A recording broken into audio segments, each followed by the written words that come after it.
या वीणा वरदण्डमण्डितकरा या श्वेतपद्मासना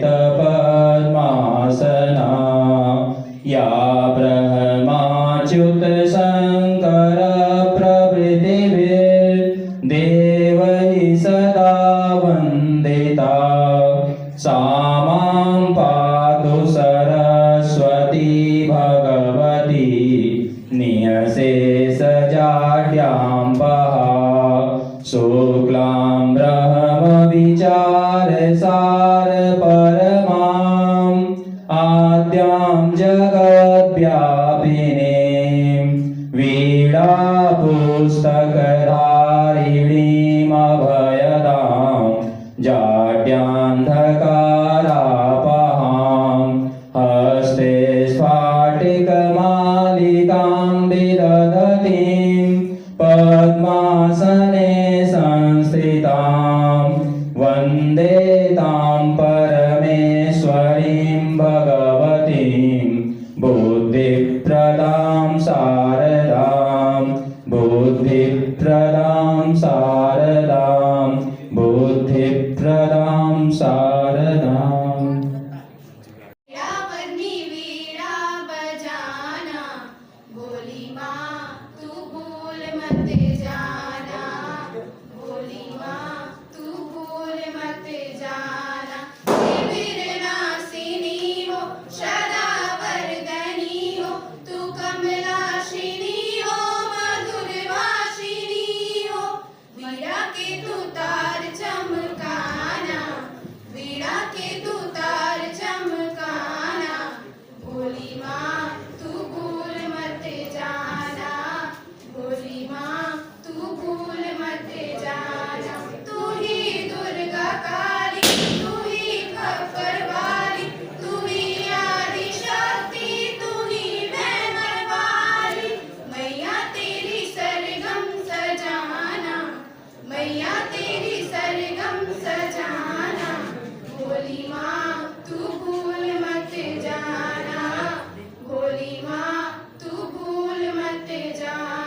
मैं अपने गुरुजनों से अनुरोध करती हूँ कि वे आएं और हमारे सीनियर्स का बारी बारी से तिलक करें।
ओम, आप बताइए इधर घूम के आपके लिए दुनिया की सबसे खूबसूरत चीज क्या है? सर मेरे लिए दुनिया की सबसे खूबसूरत चीज पैसा है।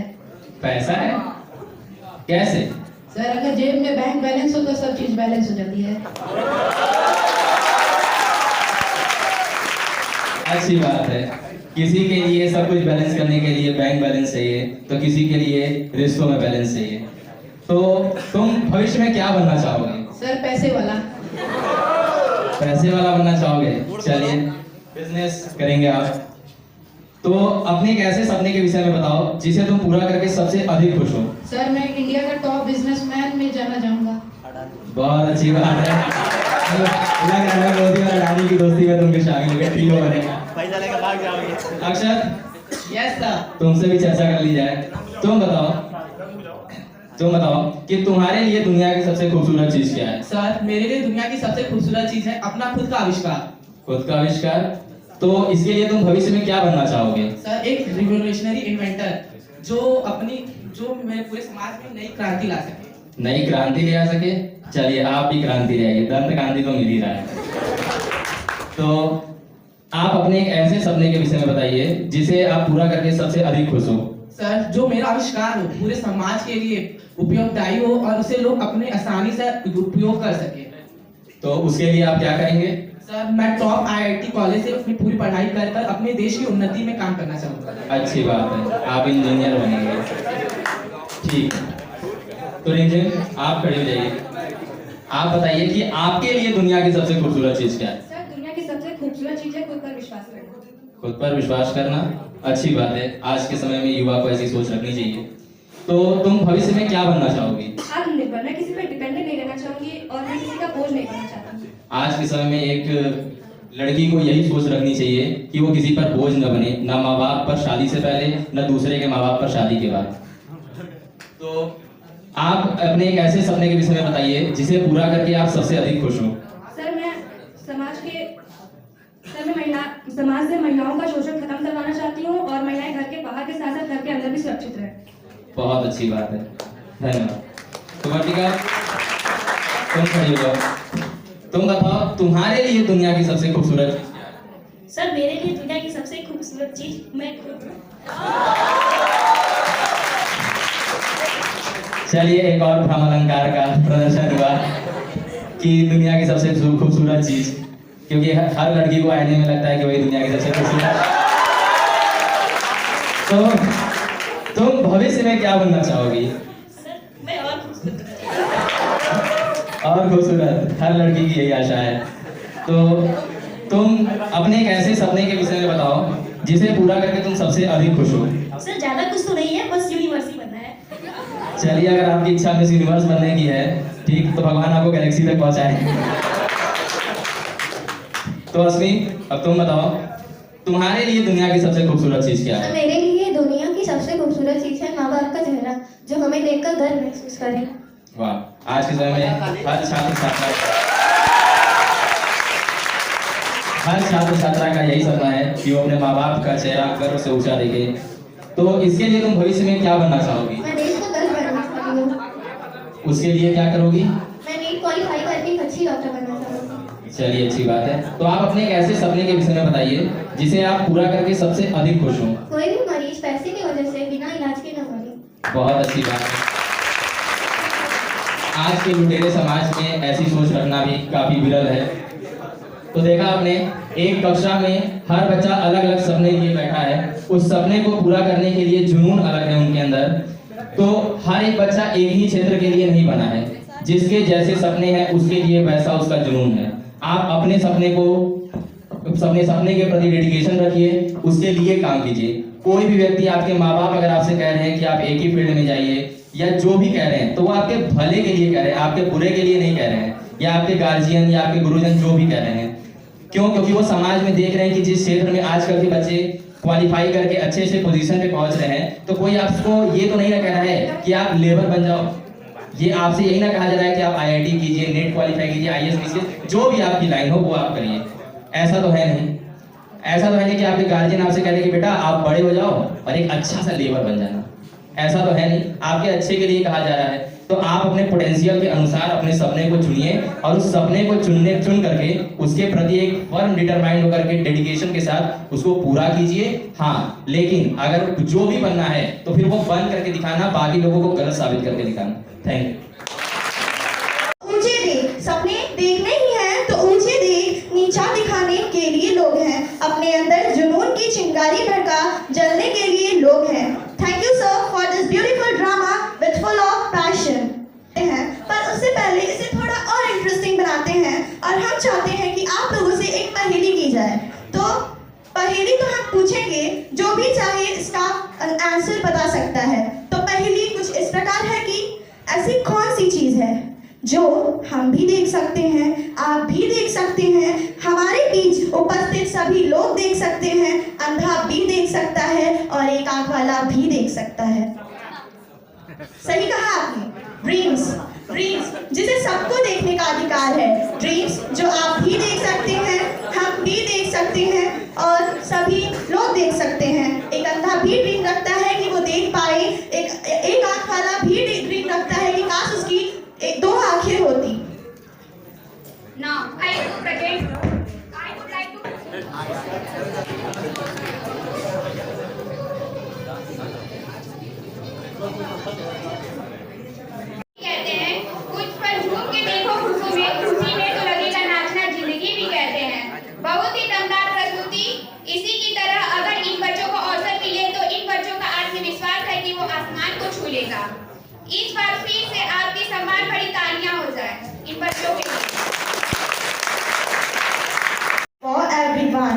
your teachers, your parents, and your beloved friends made this day special for you. You made mistakes, made memories, and learned so many things from your inspiring teachers and whatnot. I am here to give a motivational speech also, but to give your emotions to yourself only. We all are confused today. What we should do? What I mean is, we all are confused that either we should smile for a new beginning of life, or we should shed tears on the departure. So from tomorrow, you all are going to start a new life, start a new memory, start a new journey. This is the human's mind that you all have. And only what you have to do, you have to use it. You have to use it properly at the proper place. Don't be sad. Don't be negative. Don't lay off all the shadows you all having about negativity. You are unique. You have to remember.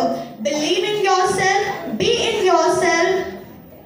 At last, I wish to say, तमन्नाओं से भरी हो जिंदगी, तमन्नाओं से भरी हो जिंदगी, ख्वाहिशों से भरा हो हर पल, और दामन भी छोटा लगने लगे, इतनी खुशियाँ दे आपको आने वाला कल. And here's wishing you the very best for your venture that life has in store for you. That's it. Thank you. चिराग तेरे अंधेरा तो सुना होगा आपने, पर हम सब इस उम्मीद से हैं कि हम सब चिराग की रोशनी दूर दूर तक फैलाएंगे. 10 अप्रैल 2019 में स्टार्ट हुआ हमारा बैच. सीधे साधे बन के कर रहे थे हम सब एक्ट. किताबों से था थोड़ा थोड़ा सबका मैच, पर फिर भी सबके मन में था कि सिलेबस को कैसे करेंगे हम कैच. आगे सेटल होते ही पता चला कि science has 3 branch, physics, chemistry, bio, that we have never asked. Maths का भी सवाल था, दैट क्या वीक का सैटरडे हम मासूम बच्चों के साथ था. ब्रिजेश सर का एक नियम था, होमवर्क डेली करके सबमिट करना था, पर होमवर्क हमारे लिए फेयर कॉपी का एक पन्ना था जो हम सबको अपने बैग में पहले से स्टॉक में रखना था. अब बात आती है सूत्र दिवस और फॉर्मूला डे, जहां हम सब प्रजा और हमारे मैथ टीचर राजा. पर यहाँ कुछ उल्टा ही था कि अपनी प्रजा की भलाई के लिए उन्हें ही दंडित करते थे और प्रजा भी चुपचाप प्रसाद ले लेती थी.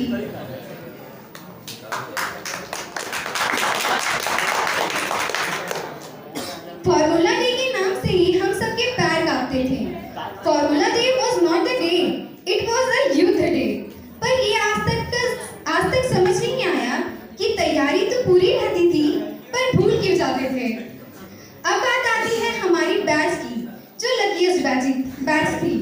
हाँ, हमारी ही बैच जो फ्री में पास हुई थी. आई मीन कोरोना वाली बैच.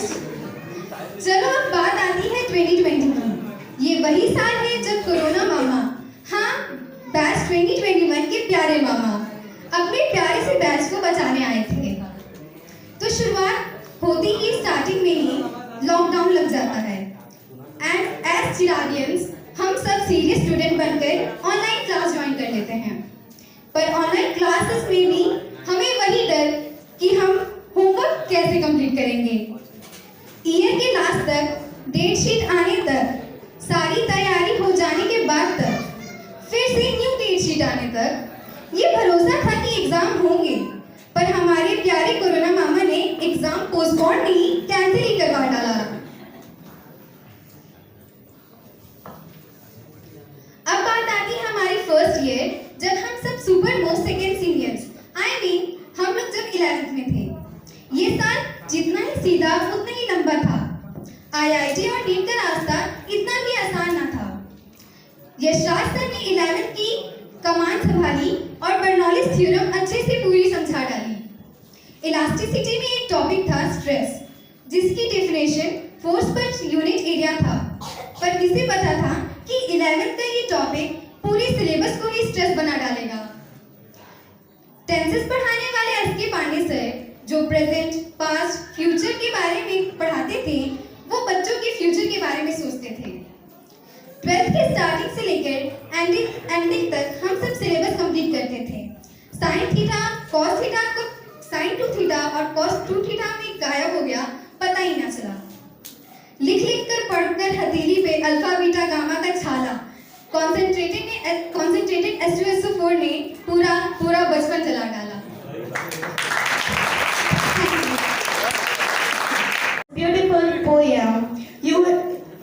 आपने इसमें बहुत सारे चीजें कवर कर दी जो हम लोगों के साथ भी होती हैं और आप लोगों के साथ भी हुई हैं। अब मैं बुलाना चाहूंगी प्रियंका दी को कि वो आए और अपने व्यूज को प्रकट करें।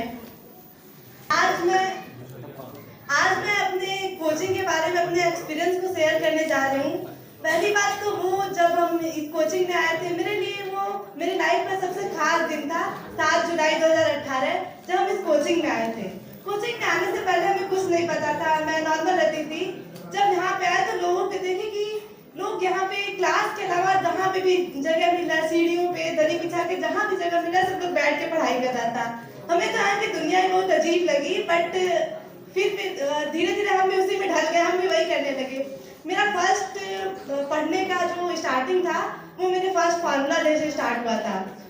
हमें जुनून आ गया, नहीं मतलब वो ही क्यों कर सकते हैं, मैं भी क्यों नहीं कर सकती हूँ। तो मेरा वो रिकॉर्ड रहा कि वो फर्स्ट फार्मूला डे 1 में मैं मार खाई थी, उसके बाद ऑल ओवर क्लास 8 में मैं एक बार भी नहीं मार खाई। तो क्लास 8 की जर्नी में सबसे बड़ा पहले हमको मैथ का पीरियड लगता था, क्योंकि वहाँ पे सबको ये लगता था कि हमको सब कुछ आता है बट मेरे को कुछ नहीं आता था।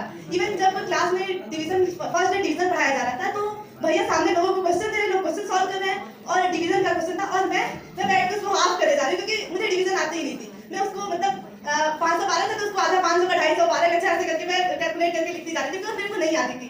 लेकिन क्या था कि हम अपने मतलब स्टेटस को बचाने के लिए पड़े, क्योंकि लोगों को ऐसा लगता था कि हमको आता है। विशाल में ऐसा लोगों से बोला करते थे कि हमको बहुत कुछ आता है, बट रियल में मुझे कुछ नहीं आता था उस वक्त। फिर धीरे धीरे जैसे करके हमको मैथ में इंटरेस्ट जागा, हम मैथ पढ़ने लगे।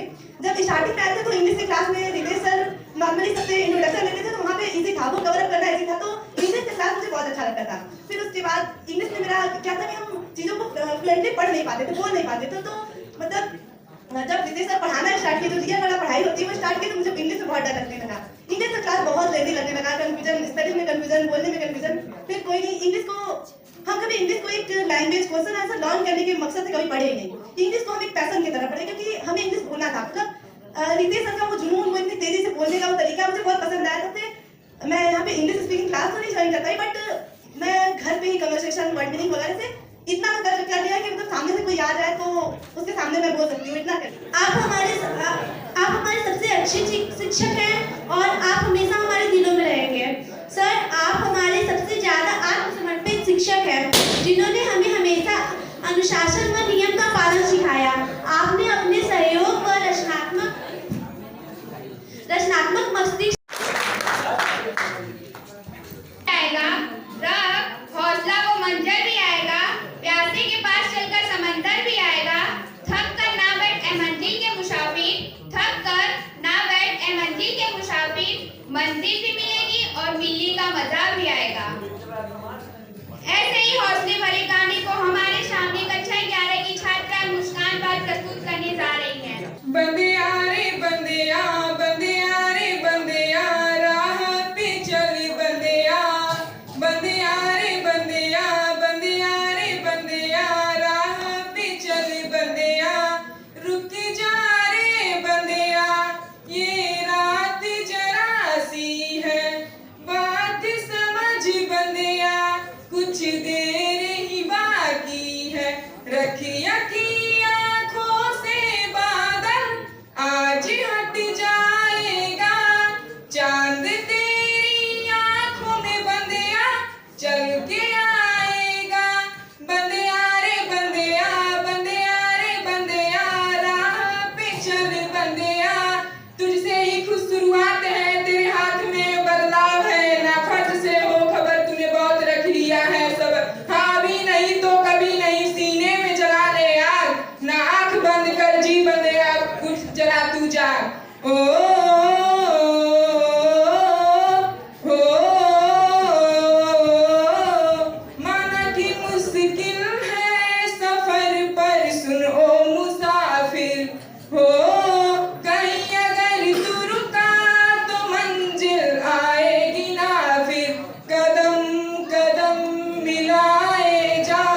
मैं कक्षा 8 के छात्राओं को बुलाना चाहूंगी कि वो अपना हास्य नाट्य प्रस्तुत करें।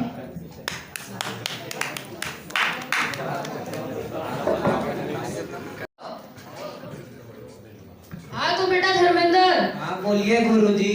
होमवर्क करके आए हो? नहीं गुरुजी, नहीं किए हैं। काहे नहीं किए हो? गुरुजी लाइट नहीं थी। अरे तो मोमबत्ती जला लेते। गुरुजी माचिस नहीं थी। अरे माचिस कहाँ चल गई तुम्हारी? गुरुजी पूजा घर में रखी थी। तो पूजा घर से ले लेते। गुरुजी नहाए नहीं थे। अरे नहाए क्यों नहीं थे? गुरुजी मोटर नहीं चल रहा था। तो चला लेते। अरे गुरुजी कितना बार बताएं, पागल ही है क्या? लाइट ही नहीं था तो मोटर कहाँ से चलेगा?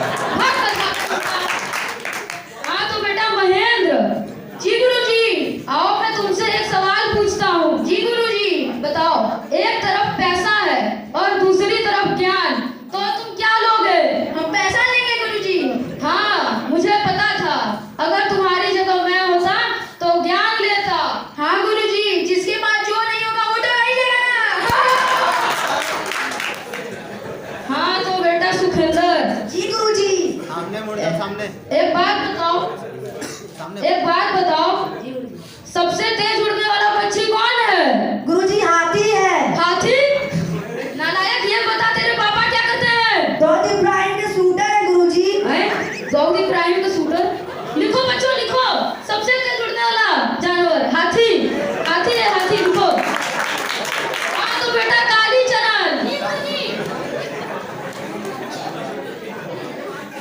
एक वैज्ञानिक का नाम बताओ। गुरुजी आलिया भट्ट। आलिया भट्ट? अरे गुरुजी मारिए मत, ये बचपन से तोतला है, ये आलिया भट्ट की तरह आर्यभट्ट कह रहा है। अच्छा आर्यभट्ट, बैठ जाओ। अरे तुम क्यों बैठ रहे हो बेटा? क्या हुआ गुरुजी? चलो ये बताओ, 1869 में क्या हुआ था? गांधी जी का जन्म हुआ था गुरुजी। बहुत बढ़िया। चलो एक और बात बताओ, 1872 में क्या हुआ था? गांधी जी 3 वर्ष के हो गए थे गुरुजी। और नालायक, बैठ जा। आओ बच्चों, मैं तुम्हें एक बात बताता हूँ। बताओ। अरे क्या तुम लोग को पता है? क्या गुरुजी? दिल्ली में कुतुब मीनार है। अच्छा गुरुजी। अरे ये कौन सो रहा है? ए देवदास, नालायक, उठ। बता मैंने अभी क्या बताया है? सर आपने कहा है कि दिल्ली में कुत्ता बीमार है। हाँ बेटा, वाह, सोता रह जा, तू सोता रह जा। हाँ तो बेटा तुम खड़े हो। जी गुरुजी। रेगिस्तान में पाए जाने वाले एक जानवर का नाम बताओ। ऊँट। ऊँट, बहुत बढ़िया। कोई और जानवर? गुरुजी दूसरा ऊँट। वाह बेटा वाह। बैठ जा। हाँ बेटा राम जी गुरुजी। चलो बताओ, कल जो तुम्हें लेसन दिया था वो याद करके आए हो? नहीं गुरुजी, काहे नहीं किए? लाइट नहीं थी। अरे तो क्या फिर लाइट आई नहीं? आई थी गुरुजी, लेकिन जब मैं पढ़ने बैठा तो फिर से चली गई। अरे तो क्या उसके बाद फिर कभी लाइट नहीं आई? गुरुजी आई, लेकिन मैं इस डर से नहीं बैठा कि लाइट फिर न चली जाए। वाह बेटा वाह, अब कभी मत पढ़ना। हाँ तो बेटा कालीचरण। बेटा कालीचरण, जी गुरुजी। बताओ एक के बाद क्या आता है? एक के बाद गुरुजी। एक क्या बोलती तू? नालायक, गाना गाता है? नहीं गुरुजी। चल अच्छा बता, मैं तेरी जान ले लूंगा। इसे इंग्लिश में ट्रांसलेट कर। तेरी इंग्लिश कहीं बाहर ना बने, हाथ तो लगाएगी ना। हाँ तो बेटा सुखेंद्र। जी गुरुजी। चलो एक बात बताओ,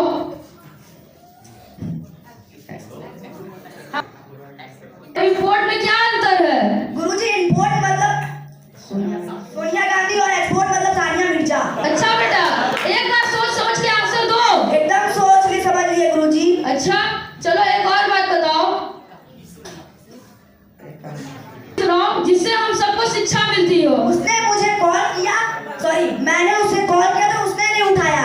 जब उसने मुझे कॉल किया तो मैंने नहीं उठाया। अरे नालायक, इससे क्या शिक्षा मिलती है? जैसी करती वैसी भरनी। वाह बेटा वाह। हाँ तो बेटा धर्मेंद्र। हाँ बोलिए गुरुजी। एक बात बताओ, हाँ गुरुजी। तुम्हारे मरने के बाद जब तुम्हें यमराज लेने आएंगे हाँ गुरुजी। और तुमसे पूछेंगे कि तुम्हें स्वर्ग जाना है कि नर्क, तब तुम क्या जवाब दोगे? गुरुजी मैं यमराज से बोलूंगा कि पृथ्वी लोग से मैं मोबाइल और चार्जर ला के दे दिए, फिर आपको जहाँ भेजना है वहाँ भेजिए। मैं लाख रुपये चाहे 100 में कहीं भी रह लूंगा। वाह मेरे बेटे वाह वाह गधोन नालायक कौन अरे गधोन जवाबों ने तो मेरा सर दर्द कर दिया कथे कहीं के।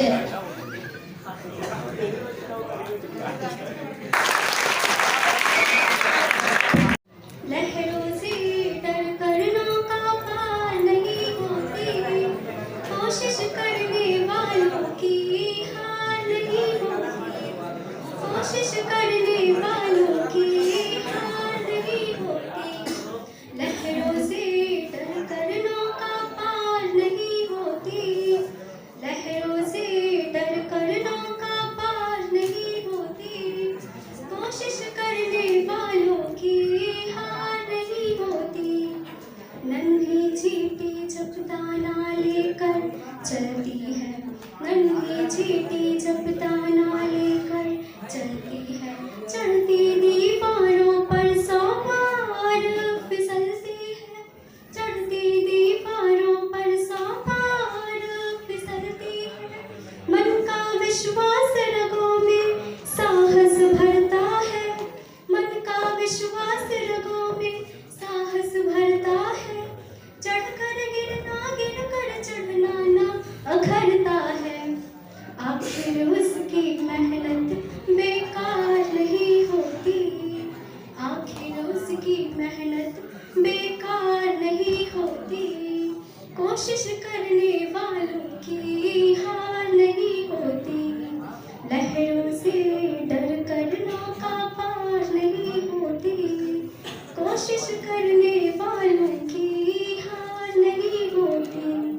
डुबकियां सिंधु में गोताखोर लगाता है, डुबकियां सिंधु में गोताखोर लगाता है, जा जा कर खाली हाथ लौट कर आता है, जा जा कर खाली हाथ लौट कर आता है।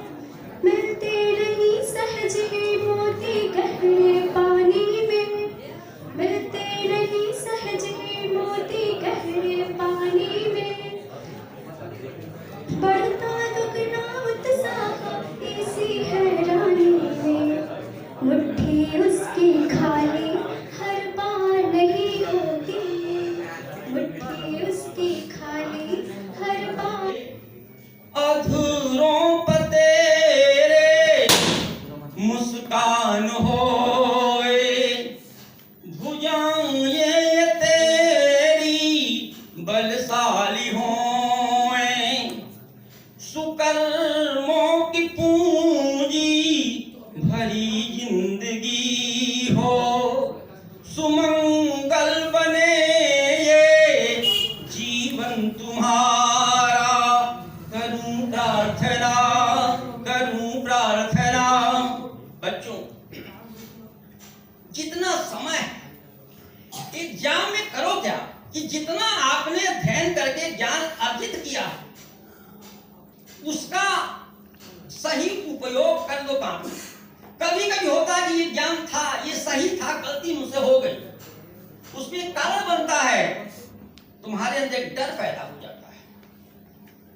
जिस सामान्य अवस्था में जब आपका ज्ञान होता है और जब कहीं उसको एग्जाम में बैठते हो तो थोड़ी सी मानसिक आरंभिक अवस्था में थोड़ा विचलन होता है। उस विचलन को धैर्य से आप नियंत्रित करो, और आज भी कुछ अगर छूटा हो तो आपके गुरुजन हैं।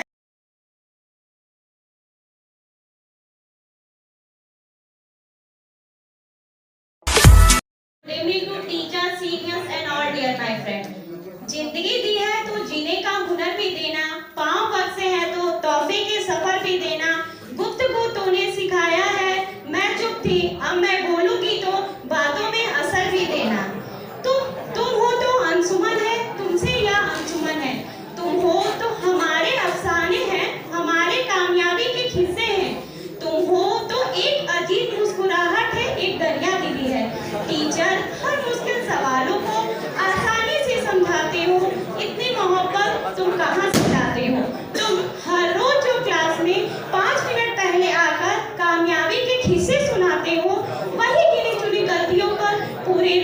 चिल्लाते हो? टीचर इतनी मोहब्बत तुम कहाँ से लाते हो?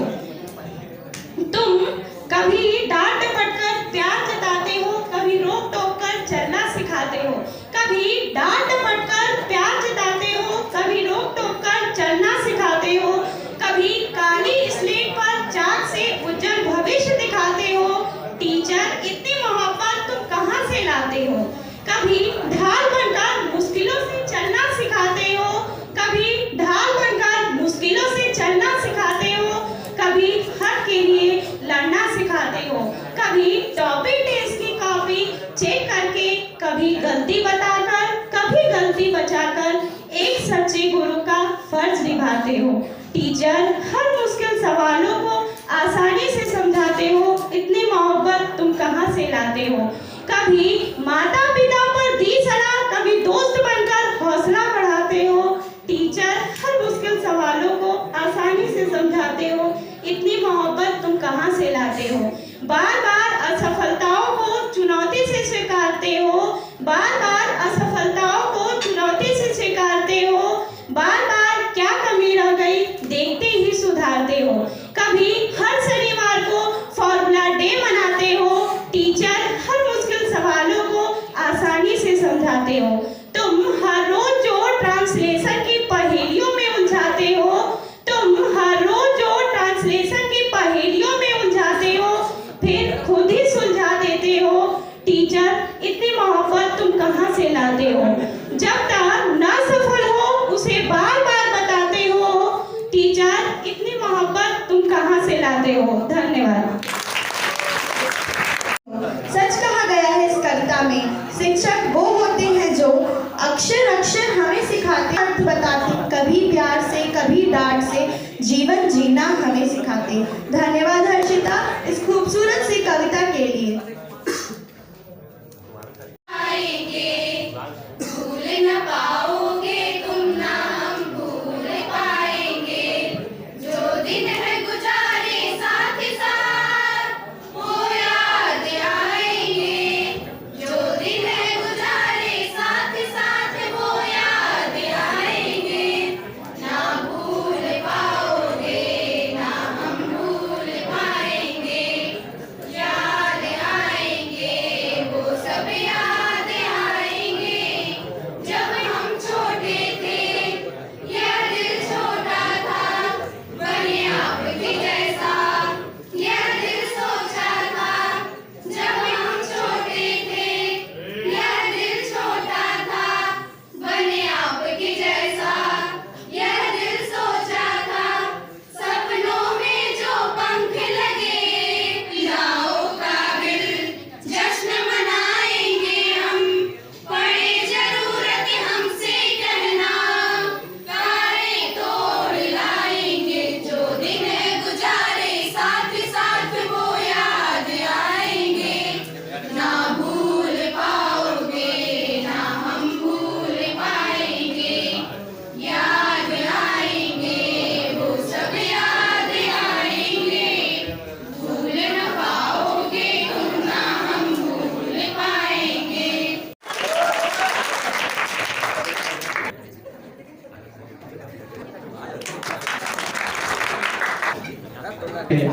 इस कार्यक्रम के मुख्य अतिथि महोदय,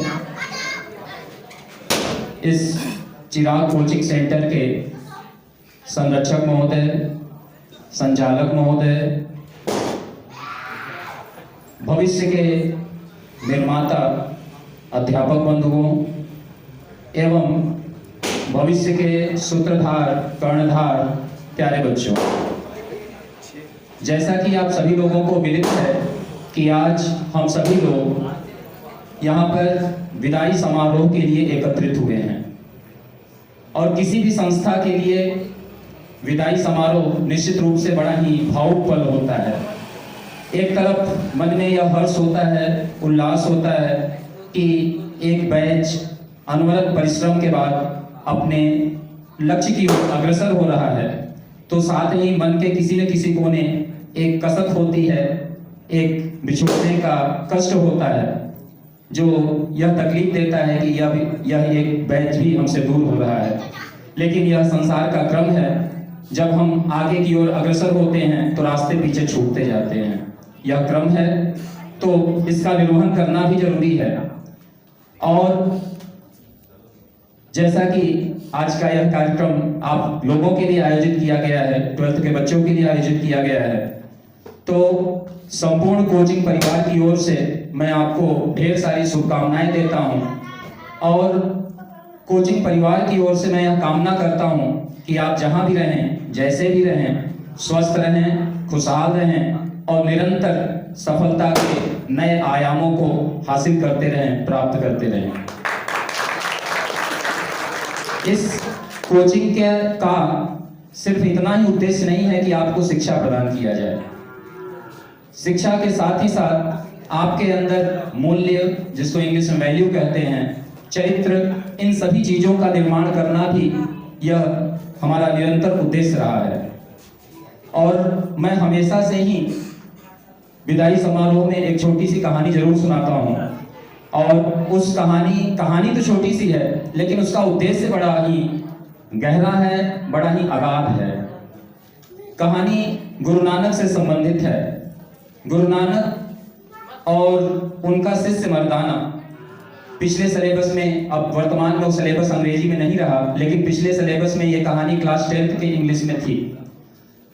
अपने यात्रा के दौरान गुरु नानक का कोई मठ नहीं है, कोई स्थायी स्थान नहीं हुआ करता था। वो निरंतर जो है भ्रमण करते रहते थे और जहां शाम होती थी वहीं अपने शिष्यों के समूह के साथ पड़ाव डालते थे, वहीं रात बिताते थे और फिर अगले दिन अपने यात्रा के क्रम में आगे बढ़ जाते थे।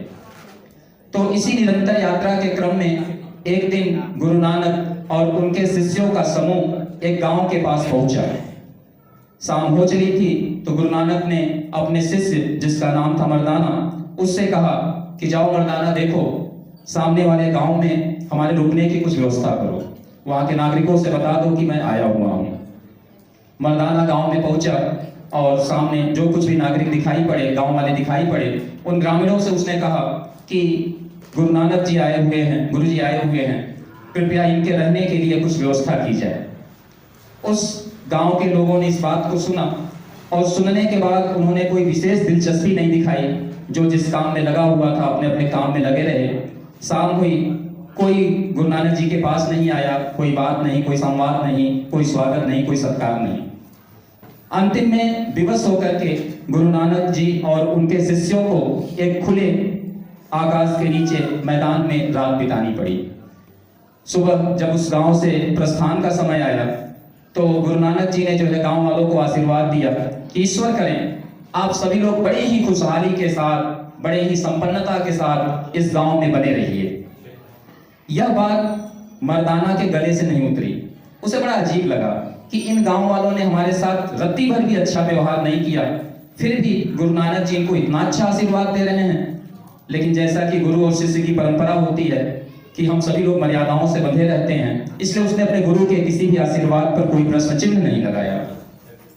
फिर गुरु नानक जी यात्रा के क्रम में आगे बढ़े और क्रमशः यात्रा चलती रही। बीच में जो कुछ लोग मिलते जाते थे उनको वो उपदेश देते जाते थे और इसी क्रम में फिर सायंकाल संध्या हुई और वो एक किसी दूसरे गांव के समीप पहुंचे।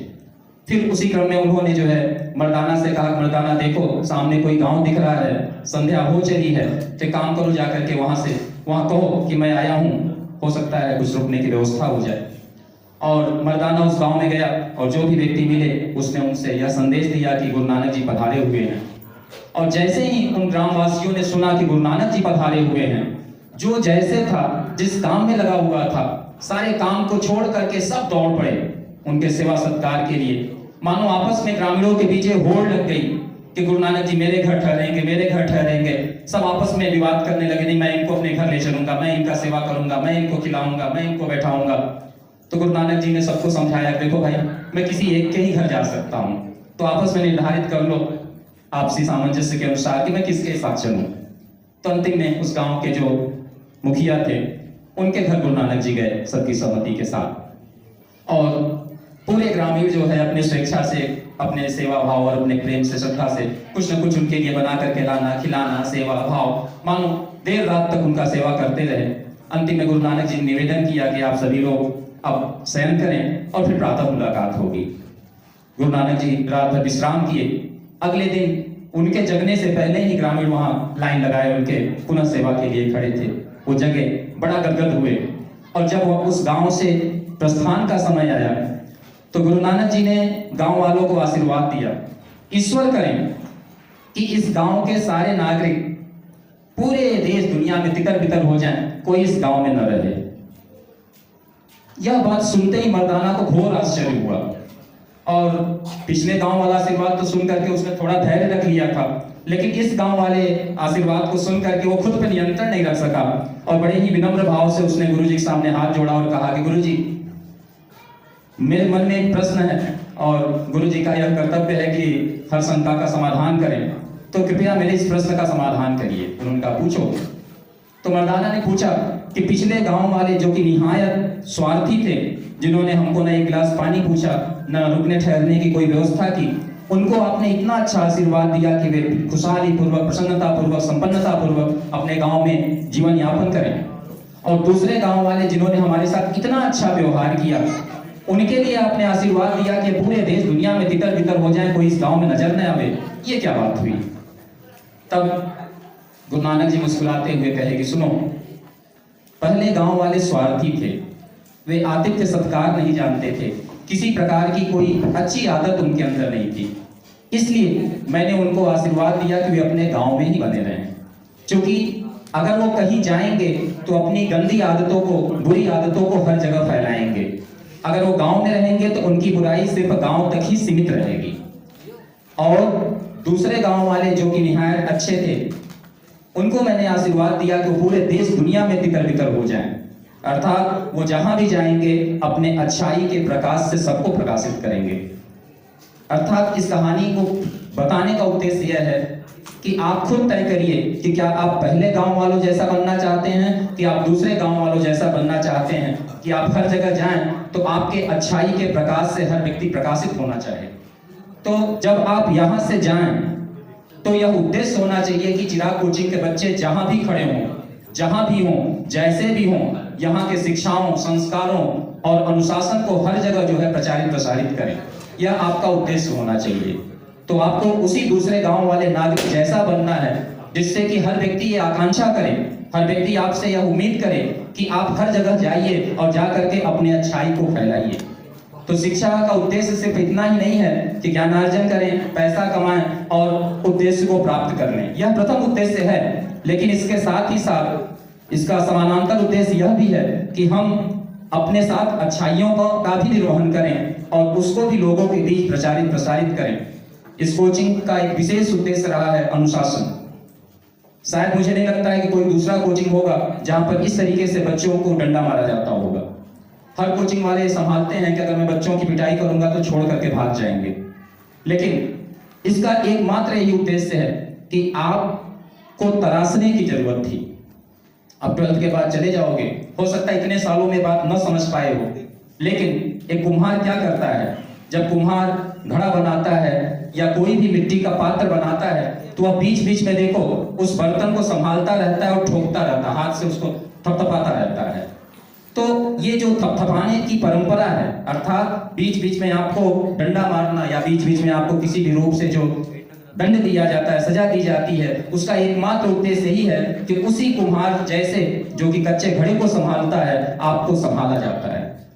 तो सभी लोगों के लिए कोचिंग परिवार की ओर से यही शुभकामना है कि आप जहां भी रहो, कोचिंग परिवार के नाम, अपने परिवार के नाम, सभी को निरंतर आगे बढ़ाते रहो और सबका यश बढ़ाते रहो। यही हमारी शुभकामना है सभी के लिए। और साथ ही जैसा कि मैं क्रम में हूँ वोट ऑफ थैंक्स के लिए, तो आप सभी लोग जो कि यहाँ पर आए, इतना समय दिए, सभी लोगों का कोचिंग परिवार की ओर से हृदय की गहराइयों से धन्यवाद है, आभार है। और साथ ही हमारे मुख्य अतिथि महोदय जो कि अमूमन काफ़ी व्यस्त रहते हैं और बड़े ही ज्ञानी व्यक्ति हैं, उन्होंने जितना आपको बताया वह सिर्फ बड़े बर्तन में से 1-2 चावल टो लेने मात्र होता है।